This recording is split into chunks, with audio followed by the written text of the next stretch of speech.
అదే RTV app వార్తల్ని క్షణాల్లో చదివే అవకాశం ఉంటుంది. ఒక న్యూస్ పేపర్, ఒక టెలివిజన్ ఛానల్ మీ చేతుల్లో ఎప్పుడూ ఉంటాయి. నిజామాబాద్ ఎంపీ అభ్యర్థిగా బీజేపీ పార్టీ నుంచి ధర్మపురి అరవింద్ మరోసారి నామినేషన్ దాఖలు చేస్తున్నారు. నేరు అయితే నామినేషన్ దాఖలకు సంబంధించి పూర్తిగా రైతుల మద్దతుతో రైతులు దానికి సంబంధించి నామినేషన్కి సంబంధించి డబ్బులు ఇస్తున్న పరిస్థితి అయితే కనిపిస్తుంది. మనతో మాట్లాడేందుకు నిజామాబాద్ ఎంపీ అభ్యర్థి, సిట్టింగ్ ఎంపీ ధర్మపురి అరవింద్ ఉన్నారు. వారు సార్ చెప్పండి, ముఖ్యంగా రైతులే పూర్తిగా మీకు నామినేషన్కు డబ్బులు ఇస్తున్న పరిస్థితి అయితే కనిపిస్తుంది. మీరు నామినేషన్ దాఖలు చేస్తున్నారు, ఎలా ఉండబోతుంది?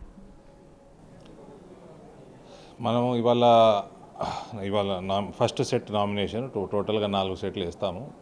సో ఇవాళ రైతు సోదరులందరూ కూడా వాళ్ళే ముందుకొచ్చి అన్నీ మన పసుపు పండే నియోజకవర్గాలు, దాదాపు 5 అసెంబ్లీ నియోజకవర్గాలు మన పార్లమెంట్లో, వాళ్ళందరూ కూడా ముందుకొచ్చి వాళ్ళతో పాటు ఇవాళ నేను నామినేషన్ వేయడం జరుగుతుంది.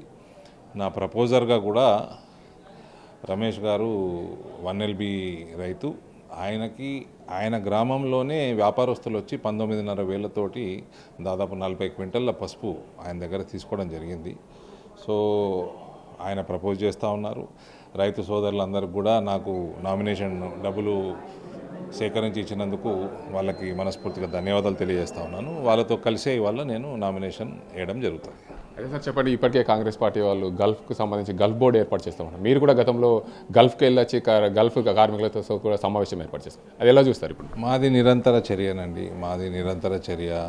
మాకు భారతీయ జనతా పార్టీకి అనుబంధ సంస్థ ఇండియన్ పీపుల్ ఫోరం, అక్కడ పెద్ద స్ట్రాంగ్ ఆర్గనైజేషన్. గల్ఫ్లో 10,000 పైన మెంబర్షిప్ ఉంటుంది.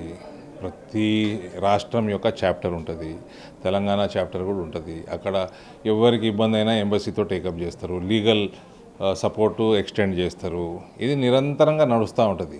వీళ్ళది ఏంటంటే పరీక్షలు అనౌన్స్ కాగానే పుస్తకాలు తిరిగినట్టు ఉంటుంది కాంగ్రెస్ వాళ్ళది.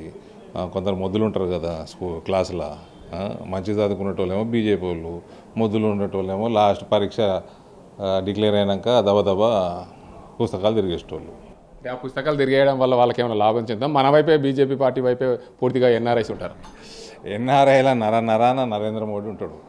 ఇలా ఎన్ఆర్ఐ బొట్టు పెట్టుకుంటున్నాడు, ఎన్ఆర్ఐ కంకణం కట్టుకుంటున్నాడు, ఎన్ఆర్ఐ స్వామినారాయణ మందిరంలో దర్శనం చేసుకుంటున్నాడు. అంటే that is because of Narendra Modi.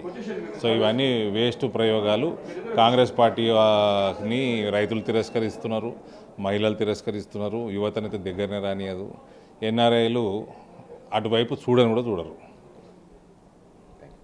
మొత్తానికి చూసుకోవచ్చు, నేడు రైతుల డొనేషన్తో నామినేషన్ వేస్తున్నాను. పూర్తిగా రైతులందరూ కూడా పసుపు రైతులు సహకారంతోనే నేను ముందుకెళ్తున్నాను. నరేంద్ర మోడీ భారతదేశంలో ఎటువైపు ఉన్నారో ప్రజలందరూ కూడా అటువైపు ఉన్నారని చెప్తున్నారు నిజామాబాద్ ధర్మపురి అరవింద్.